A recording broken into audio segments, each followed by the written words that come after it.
রুচির এই ছোট্ট পরিবারে আপনাদের সকলকে আবার স্বাগত জানাচ্ছি। Welcome to simple housewife. বৃষ্টির পর আজকে সকালের ওয়েদারটা দেখুন, জাস্ট দারুণ।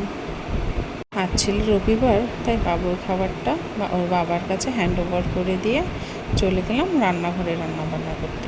আজকে সানডে, তাই আমাকে উঠতেও অনেকটা দেরি হয়ে গেছে। সারা সপ্তাহ কাজ করার পরে সানডেতে একটু রেস্ট নিতেই ইচ্ছে করে। আমি ঘুম থেকে একটু দেরি করেই উঠে দেখি শাশুড়ি মা কালকের ভাত কিছু রাখা ছিল, তো সেটাকে ভেজে রেখেছেন।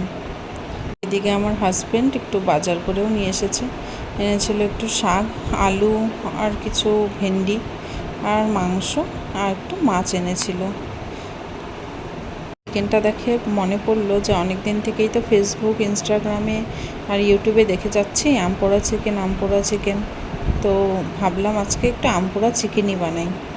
তো আমার হাজব্যান্ডকে জিজ্ঞাসা করলাম যে তুমি কি আম এনেছো গো?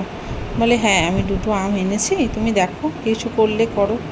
আমি বললাম এ তো সোনায় সোহাগা, মেঘ না চাইতেই জল। তাই আর কি, চোখ বন্ধ করে একদম আম পোড়া চিকেনটা বানিয়ে নিলাম। প্রথমে আমটাকে পুড়িয়ে নিলাম, তার সাথে রসুন আর লঙ্কাটাও পুড়িয়েছিলাম। রসুন পোড়া, কাঁচা লঙ্কাটা আর আদা দিয়ে আমি এটাকে একটু পেস্ট করে নিয়েছি। পেস্ট করার সময় জলটা ইউজ করবেন না, তাহলে ভালো হবে। তারপরে আর কি, এটার মধ্যে 2 চামচ মধু, 2 চামচের মতো কাসুন্দি, আর আমি সরষের তেলটা দিতে ভুলে গিয়েছিলাম, তো আপনারা চাইলে সরষের তেলটাও দিতে পারেন। আর বাকি সব মশলাগুলো দিয়ে হলুদ, তারপর ধনে গুঁড়ো, জিরের গুঁড়ো এইসব দিয়ে ভালো করে সুন্দর করে মেখে আমি 1 ঘন্টার মতন রেখে দিয়েছিলাম। এটা রেখে দিয়ে আমি বাকি রান্নাগুলো সেরে নিলাম। আজকে করেছিলাম আলু করলা ভাজা আর একটু মাছ, আর চিকেনটাই করেছিলাম। আর কিছু লাগে না, কারণ চিকেন হলে পরে আর কেউ অন্য কিছু খেতেই চায় না। আর আমার মেয়ে যেহেতু চিকেনটা তেমন একটা পছন্দ করে না, তো ওর জন্য মাছটা আমাকে করতেই হয়। তাই ওর জন্য আর আমার শাশুড়ি মায়ের জন্য মাছ করেছিলাম, আর মাছ ওদের দুজনের জন্য করেছি, তো এখন বাকি সবার জন্য করতেই হবে কিছু, তো ওদের সবার জন্য একটু মাছ করে দিয়েছিলাম আজকে। আর তাই ডাল ঠাল আর আজকে করিনি। আর এই চিকেনটা যে বানিয়েছিলাম, জাস্ট ফাটাফাটি হয়েছিল খেতে। তোমরাও বাড়িতে বানিয়ে দেখবে খেয়ে, আর আমাকে কমেন্ট বক্সে অবশ্যই জানাবে। আর ভিডিওগুলি কেমন লাগছে আমাকে কিন্তু জানাতে ভুলো না। আর please please please like, comment আর সাবস্ক্রাইব কিন্তু অবশ্যই করবে। আমি কিন্তু আরও পরিবারের সদস্যদের জন্য অপেক্ষা করে থাকবো। হাউসওয়াইফের লাইফ নিয়ে আর কি কথা বলবো, যারা হাউসওয়াইফ তারাই বোঝে যে কতটা পরিশ্রম করতে হয়। সারাদিন সংসারের কাজ আর বাচ্চা সামলানোর পরে নিজেকে আর সময় দিতে বিন্দুমাত্র ইচ্ছে করে না।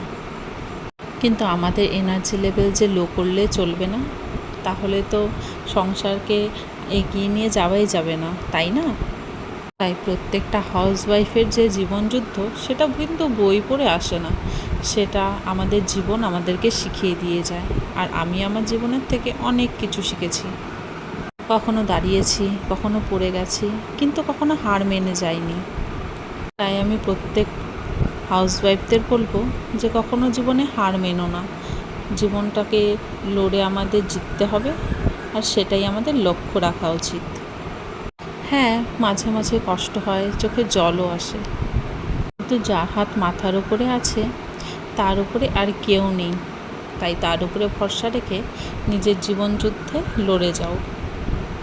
আমাদের মোটিভেশন করার জন্য কিন্তু আর 5টা লোকের দরকার পড়ে না। আমাদের নিজেদের মধ্যেই যে মোটিভেশন স্পিচটা লুকিয়ে আছে, সেটাকে একবার বের করে দেখো, জীবনের লড়াইটা আরও অনেক সহজ বলে মনে হবে। আর এই যে আমার চুনোপুঁটি দুটো, ছেলের মুখটা একটু ভার, কারণ আমি ওকে বকা দিয়েছি ও স্নান করতে যাচ্ছিল না বলে। ও একদম স্নান করতে চায় না, কেন যে স্নান করতে চায় না আমি জানি না।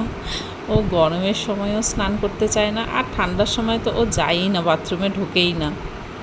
ওকে একটু বকেছি বলে তাই একটু মুখটা ভার, তাই একটু দেখে একটু আদর করে আসলাম দুজনকেই। ছোটজন তো একদম নিদ্রায় আচ্ছন্ন, তাই আমি শান্তি মতন রান্নাগুলো করতে পারছিলাম। আর এই দেখো আম পোড়া চিকেনের কালারটা জাস্ট কি দারুণ। সবাই একবার অবশ্যই বানিয়ে খেও। আর এইটা ক্লিপটা আমি নিয়েছি, আমার পাশে যে বৌদি আছে ওরা 3জন ওখানে গিয়েছিল খেলতে, তো বৌদি ওকে গান চালিয়ে দিয়েছিল, ওর ফেভারিট গান। ও ভীষণ শুনতে ভালোবাসে, আর আমি ওকে বাড়িতেও এটাই চালিয়ে দিয়ে রাখি। ও এই গানটা ছাড়া আর কোনো গান শুনবে না, কোনো গান দেখবেও না। অন্য গান চালালেই ও চিল্লাচিল্লি শুরু করে দেয়। তাই এই গানটা চালালে ও চুপ করে বসে থাকবে, শুনবে আর একটু পর পর নাচবে। বৌদিও আমার ইউটিউব ভিডিওগুলো দেখে, তো সেখানে বৌদিও দেখেছে যে ও এভাবে নাচে। তো বৌদি বলছে যে আমার বাড়িতে আসলে তাহলে আমিও ওকে গান চালিয়ে দিয়ে বসিয়ে রাখবো। দেখো, গান চালিয়ে দিয়ে বসিয়ে রেখেছে আর খেলনা দিয়ে দিয়েছে সামনে দাদার খেলনাগুলো নিয়ে খেলছে আর গান শুনছে বসে বসে। বৌদির কাছেই আমার বড় ছেলে গান শেখে, ভীষণ সুন্দর গান শেখায়। সামনে বৌদিদের প্রোগ্রামও আছে, তো সেখানে তো যাওয়ার ইচ্ছা আছে এবার, কারণ আগের বার আমার প্রেগনেন্সির জন্য আমি যেতে পারিনি। তো এবার আমি যাব, আর অবশ্যই তোমাদের সকলকে দেখাবো প্রোগ্রামগুলো কেমন হয়। ফার্স্ট টাইম যখন গিয়েছিলাম খুব দারুণ হচ্ছিল প্রোগ্রামগুলো, আর তোমরাও শোনো। আশা করি তোমাদের সকলেরই প্রোগ্রামগুলো ভালো লাগবে দেখতে। আমি অবশ্যই ইউটিউবে ছাড়বো। তারপর ওরা খেলাধুলো করে বাড়িতে চলে আসলো, তো ওদেরকে খাইয়ে দাইয়ে ওদের লাঞ্চ কমপ্লিট করার পর আমি বসে পড়েছি আমার খাবার নিয়ে। করেছিলাম আলু করলা ভাজা, আর এটা হচ্ছে মাছ, আর এইটা সেই ভাইরাল আম পোড়া চিকেন। ভীষণ খেতে টেস্টি হয়েছিল, আর মাংসটা একদম গলে গিয়েছিল, দারুণ হয়েছিল খেতে। আমার দেওর আর হাজব্যান্ড তো পরের দিন ওরা টিফিনেও নিয়ে গিয়েছিল, এতই ভালো লেগেছিল। তো তারপরে নিয়ে নিলাম একটু আইসক্রিমটা খেলে মুখটা একটু রিফ্রেশ হবে আর মুডটাও রিফ্রেশ হয়ে যাবে। সারাটা দিন তো বাড়িতেই কাটানো হয়, তাই আর সারাদিন কাজের পরে মনে হয় না যে বাইরে একটু ঘুরতে বা বেড়াতে যাই। তাই বাড়িতেই যতটা পারি একটু থাকি, আর যতটা পারি এনজয় করি এগুলো দিয়েই। এই ছোট ছোট জিনিসগুলো আমার হাজব্যান্ড খুব ভালোভাবে পূরণ করে, তার জন্য ওকে অনেক অনেক থ্যাংক ইউ সো মাচ। আমি যা খেতে চাই আমার হাজব্যান্ড আমাকে এনে দেয়, ও যেখান থেকেই পারে না কেন খুঁজে এনে দেয়। শুধু আমার মুখ দিয়ে বলার দেরি যে আমি এটা খাবো, ও সেদিনই আমাকে এনে দেবে যেখান থেকেই হোক না কেন। আর এদিকে সন্ধ্যা হয়ে গেছিলো বলে আমার ছেলে একটু সাইকেল চালাতে বেরিয়ে গেছিলো, তো ও সাইকেল চালাতে চালাতে আমার সোনাবাবুর সাথে একটু আমি খেলছিলাম। তো এদিকে তো ওর সাথে খেলতে খেলতে আমার মেয়ের আর্টের স্কুলেরও টাইম হয়ে গেছিলো। তো ওকে বললাম যে তুই রেডি হ, তো স্কুল টাইম হয়ে গেছে। ওকে রেডি না করালে তো রেডি হতে যাবে না, তাই ওকে একটু ধাবা দিয়েই বললাম, জোরেই বলেছি যে যাও রেডিটা হয়ে নাও, স্কুলে যাওয়ার টাইমটা হয়ে যাচ্ছে। তাই চলে গেল রেডি হওয়ার জন্য। এদিকে চুল বাঁধার জন্য ও গাটার খুঁজে পাচ্ছিল না, তো গাটারগুলো খুঁজে আনলো, দুটো ঝুঁটি বেঁধে দিলাম, আর শুরু হয়ে গেল সব রেডি করা। এদিকে সব ড্রয়িং ক্লাসের জিনিসও রেডি করছিল। আর এই যে আমার দুষ্টামির শিরোমণি দিদি রেডি করছে, ওগুলাই ও তাকিয়ে তাকিয়ে দেখছে কোনটাতে ও হাত মারবে, কারণ ওর তো একটা জিনিসে পোষায় না। হাতে লেবু ছিল, সেটা দিয়ে ওর পোষাচ্ছিল না, এখন দিদির ড্রয়িং খাতাগুলো দেখছে।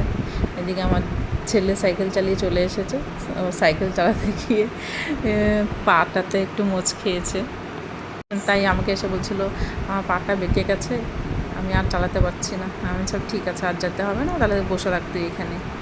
তারপরে ভাইয়ের সাথে খেলা করছিল, ওর ভাই ওকে চিরুনি দিয়ে মারছিল।